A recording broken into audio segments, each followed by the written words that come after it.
সরস্বতী পুজোর আগে ভুলেও কুল খাবেন না, তাহলেই সর্বনাশ, ছারখার হয়ে যাবেন।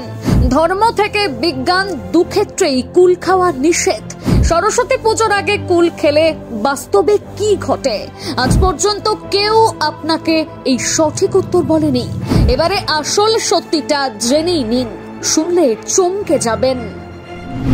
সরস্বতী পুজোর আগে কুল খেয়ে নিয়েছেন, সারি সর্বনাশ। পরীক্ষায় নাহাফেল, মা সরস্বতী অভিশাপ দেবেন। পরীক্ষার খাতায় পাবেন বড় বড় রসগোল্লা। সরস্বতী দেবী রুষ্ট হয়ে কান মুলে দেবেন। হাজার চেষ্টা করেও মা সরস্বতীকে আপনার কাছে ফেরাতে পারবেন না। ছোট থেকে এই কথাগুলো শুনেই আমরা বড় হয়েছি। ছোট থেকেই সকল পড়ুয়ার অভিভাবকেরা কুল নিয়ে নিষেধাজ্ঞা জারি করে দিতেন। এই নিষেধাজ্ঞাকে বুড়ো আঙুল দেখিয়ে কেউ ভয়ে কুল খেতে পারত না।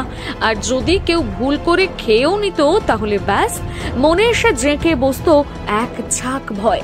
কিন্তু আপনারা কি জানেন সরস্বতী পুজোর আগে কেন কুল খাওয়া নিষেধ? সত্যি কি মা সরস্বতী রেগে যান?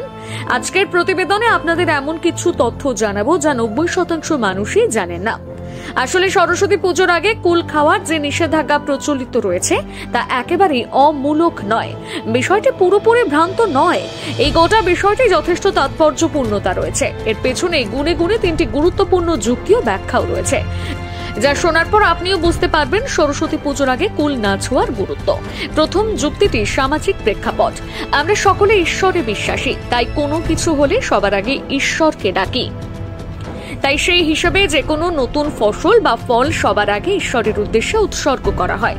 আর পশ্চিমবঙ্গের অনেকে কৃষিজীবী, তাদের কাছে ভগবানই সবার আগে। তাই নতুন ধান উঠলে আগে নবান্ন উৎসব পালন করে ঈশ্বরের নামে উৎসর্গ করা হয়। তেমনি প্রথম আম হলে আগে শিব ঠাকুরের নামে দেওয়া হয়। সেইভাবেই কুল আগে সরস্বতী দেবীর কাছে উৎসর্গ করা হয়, তারপর সকলকে খেতে বলা হয়। দ্বিতীয় যুক্তিটি হলো হিন্দুদের পুরাণের নিষেধাজ্ঞা। পুরাণ মতে দেবী সরস্বতীকে তুষ্ট করার জন্য মহামুনি ব্যাসদেব বদ্রিকাশ্রমে তপস্যা করেছিলেন। তপস্যা শুরুর আগে সেই তপস্যা স্থলের কাছে একটা কুলের বীজ রেখে দেন দেবী সরস্বতী, এবং সেই সাথে শর্ত আরোপ করেন যে এই কুলের বীজ অঙ্কুরিত হয়ে চারা হবে এবং তা থেকে বড় গাছ, সেই গাছের ফুল থেকে নতুন কুল হবে। সেই কুল পেকে যেদিন ব্যাসদেবের মাথায় পড়বে সেদিন তার তপস্যা পূর্ণ হবে। তখনই প্রসন্ন হবেন দেবী সরস্বতী। দেবীর এই শর্তে রাজি হয়ে ব্যাসদেব তপস্যা শুরু করেন। কয়েক বছর অতিক্রান্ত হওয়ার পর সেই বীজ থেকে কুল গাছ হয় এবং তাতে নতুন কুল ধরে। একদিন সেই কুল পেকে ব্যাসদেবের মাথায় পড়ে। এরপর ব্যাসদেব বুঝতে পারেন যে দেবী তার প্রতি সন্তুষ্ট এবং তার তপস্যা পূর্ণ হয়। সেই দিন ছিল মাঘ মাসের শুক্লা পক্ষের পঞ্চমী তিথি, এবং সেই বসন্তী পঞ্চমী দিন সরস্বতী দেবী তুষ্ট হয়েছিলেন। তাই সরস্বতী পুজোর প্রধান ফলই হলো কুল। আর এই কারণে সরস্বতী পুজোর আগে কুল খাওয়া নিয়ে বিরত থাকতে বলা হয়। তৃতীয় যুক্তিটি হলো বৈজ্ঞানিক দৃষ্টিভঙ্গি। সরস্বতী পুজোর আগে কুল না খাওয়ার পেছনে বৈজ্ঞানিক কারণও আছে। সরস্বতী পুজো হয় শীতের শেষে বসন্তের শুরুতে, আর এই সময় নানা রকমের অসুখ হয়। মাঘ মাসের মাঝামাঝি সময় বা তার আগে কুল কাঁচা বা কষযুক্ত থাকে। সরস্বতী পুজোর সময় কুল পাকতে শুরু করে, তাই এর আগে কুল খেলে পেটে নানা ধরনের সমস্যা দেখা দিতে পারে। তাই বিজ্ঞানীরা সরস্বতী পুজোর আগে কুল খেতে বারণ করেন।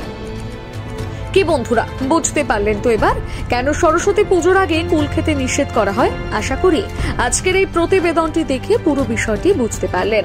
তাহলে এবার আপনারাই সিদ্ধান্ত নিন, সরস্বতী পুজোর আগে কুল খাবেন নাকি খাবেন না। আর হ্যাঁ, এই ভিডিওটি ভালো লাগলে অবশ্যই বন্ধুদের মধ্যে শেয়ার করে দিন। আর ভিডিওটি কেমন লাগলো তা অবশ্যই কমেন্ট করে জানাতে ভুলবেন না।